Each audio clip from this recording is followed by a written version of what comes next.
नमस्कार दोस्तों, आप देख रहे हैं देश का number 1 channel primes TV news. देश की हर छोटी से लेकर बड़ी खबर देखिए हमारे साथ। नगर पालिका परिषद खरगोन द्वारा विगत दिनों बिस्टान रोड तिराहे पर टंटिया मामा की मूर्ति स्थापित करने में भ्रष्टाचार हुआ, जिसकी जांच को लेकर जिला कांग्रेस कमेटी के अध्यक्ष रवि नायक प्रतिनिधि मंडल के साथ कलेक्टर खरगोन से मिलकर पूरे मामले की निष्पक्ष जांच की मांग की है।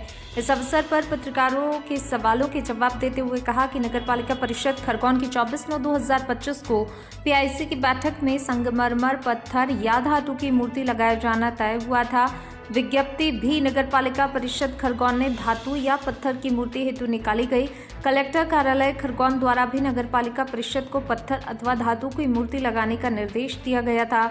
नगर पालिका परिषद खरगोन ने विज्ञप्ति के बाद पिनाक ट्रेडिंग कंपनी खरगोन से 9,90,000 रुपए में टंटिया मामा की मूर्ति खरीदना तय किया गया, मगर जब टंटिया मामा की मूर्ति स्थापित की गई तो वह न धातु की थी न पत्थर की, बल्कि फाइबर की मूर्ति वहां पर स्थापित कर दी गई।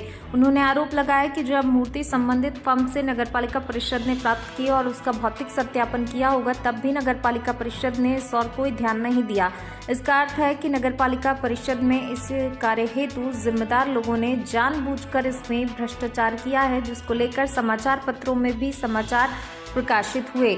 उन्होंने आगे कहा कि नगरपालिका परिषद खरगोन द्वारा अपने ही द्वारा तय किए गए मापदंडों का उल्लंघन किया गया, साथ ही कलेक्टर कार्यालय खरगोन के दिशा निर्देशों का भी उल्लंघन करते हुए टंटिया मामा की मूर्ति में भारी भ्रष्टाचार किया गया, जो कि प्रथम दृष्टि में आर्थिक अपराध की श्रेणी में आता है। उन्होंने कलेक्टर महोदया से पूरे मामले की निष्पक्ष जांच की मांग करते हुए कहा कि यदि इस मामले पर कार्रवाई नहीं की तो कांग्रेस पार्टी सड़कों पर आंदोलन करेगी। जिला कांग्रेस के प्रतिनिधि मंडल में जिला कांग्रेस महासचिव जितेंद्र भावसार, जिला प्रवक्ता राजेश मंडलोई, युवा नेता सौरभ निखोरिया और मंगलाल मोरे शामिल थे।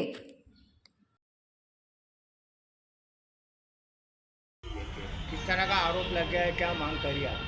खरगोन के बिस्टान रोड तिराहे पर नगर पालिका परिषद खरगोन ने टंटिया मामा की मूर्ति स्थापित करने के लिए एक प्रस्ताव पारित करा था।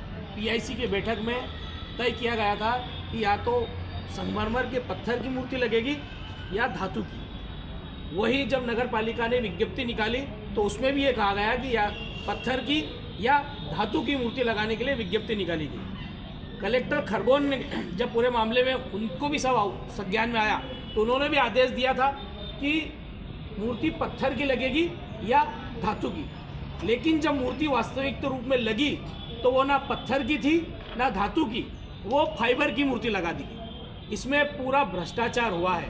नगर पालिका परिषद के लोगों ने इसमें खुलेआम भ्रष्टाचार किया है। हमारा आरोप है कि जब मूर्ति नगर पालिका को प्राप्त हुई होगी, जिस भी बीड वाले जिसको भी इन्होंने विज्ञप्ति के माध्यम से प्राप्त करी, तो उसका भौतिक सत्यापन इन्होंने किया होगा कि मूर्ति खंडित तो नहीं है, जिस मापदंड की मांगी गई थी उस मापदंड की है कि नहीं है। उस समय नगर पालिका परिषद ने इस पर आपत्ति क्यों नहीं दर्ज कराई? इसका मतलब है कि नगर पालिका परिषद में इसके लिए जो जिम्मेदार लोग थे उन्होंने जानबूझ करके इसके अंदर भ्रष्टाचार किया है। उसी की शिकायत हमने आज कलेक्टर खरगोन से करी है कि नगर पालिका परिषद ने अपने बनाए नियमों को भी तोड़ा है और कलेक्टर खरगोन के आदेशों को भी उल्लंघन किया है और धातु के या पत्थर के बजाय फाइबर की मूर्ति लगा दी। इसकी निष्पक्ष जांच हो और इसमें जो भी नगर पालिका के दोषी कर्मचारी हैं उनके ऊपर सख्त से सख्त कार्रवाई हो। यदि कोई कार्रवाई नहीं हुई तो कांग्रेस पार्टी और टंटिया मामा को जो मानने वाले लोग हैं, फॉलोअर लोग हैं, वो उसके लिए हम लोग उग्र आंदोलन करेंगे। क्या लागत क्या बची है इसमें? इसकी लागत जो विज्ञप्ति के बाद आई है, जो बीड निकाली थी विज्ञप्ति के बाद, कोई एक संस्था है उससे 9,90,000 रुपये में मूर्ति खरीदी है, जबकि वो मूर्ति बाजार में 1 लाख रुपए से कम में मिल रही है। जो हमने जानकारी एकत्रित करी, अगर वही मूर्ति सेम बाजार में कहीं खरीदेंगे तो 1 लाख रुपए से कम में भी खरीदी मिल जाएगी, लेकिन नगर पालिका ने वो मूर्ति 9,90,000 रुपए में खरीदी है। क्या लगता है देश के क्रांतिकारियों के साथ धोखा किया जा रहा है, उनका सम्मान करना? ये भारतीय जनता पार्टी की नगर परिषद टंटिया मामा का अपमान कर रही है, आदिवासी समाज का अपमान कर रही है और इसमें खुलेआम भ्रष्टाचार कर रही है। कलेक्टर महोदय ने मैडम ने हमको आश्वासन दिया है कि इसमें 7 दिन के अंदर कार्रवाई होगी। यदि 7 दिन के अंदर इस पर कोई कार्रवाई नहीं हुई तो कांग्रेस पार्टी फिर यहाँ पर पहुँच करके आंदोलन करेंगे हम लोग। क्या नाम है? मैं रवि नाइक, अध्यक्ष जिला कांग्रेस कमेटी खरगोन। तो इसी के साथ लेते हैं आपसे विदा, मिलते हैं देश की बड़ी खबर के साथ। प्राइम्स टीवी न्यूज चैनल की खबरों को लाइक, कमेंट एवं शेयर करना ना भूलें और हमसे जुड़े रहने के लिए हमें अभी सब्सक्राइब करें। धन्यवाद।